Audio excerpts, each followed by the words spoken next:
Во сиот изминат период, ова и минатата година, основна цел на ВМРО-ДПМН беше да се дојде до избори. И со тоа да се надмине кризата во Република Македонија. Минатата година СДСМ создаде криза. Таа криза ја одлагаше и продолжуваше колку што можеа.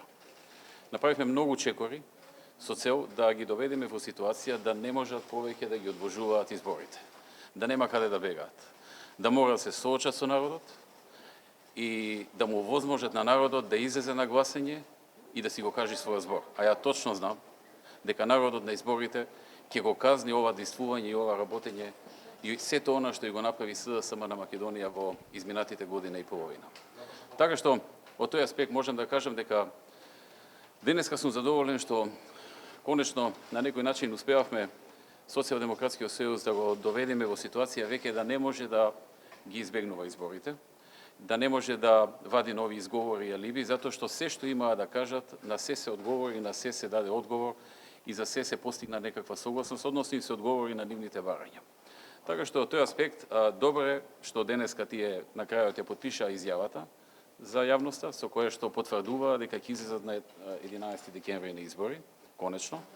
Иако секогаш после сето она што ни го направија во изминатите месеци и двете одлагања што се случија, секогаш секој нивни потпис и збор го ставам со резерва затоа што никогаш човек не може да знае што меѓу време ќе направат. Но како и да е, се чини дека сите можни изговори кои што можеа да ги стават на маса веќе се адресирани на некој начин и денеска немаа каде.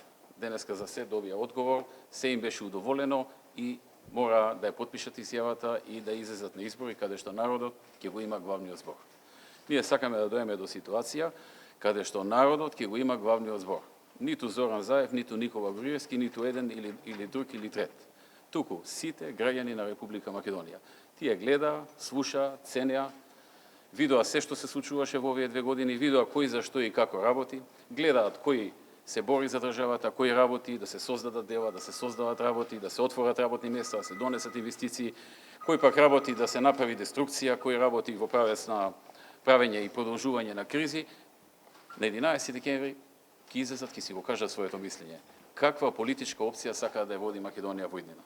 Политичка опција што прави кризи, политичка опција која што прави деструкција или политичка опција која што отвара нови работни места, која што го развива здравството, образованието, сите други сектори, која што дава перспектива на луѓето и на државата.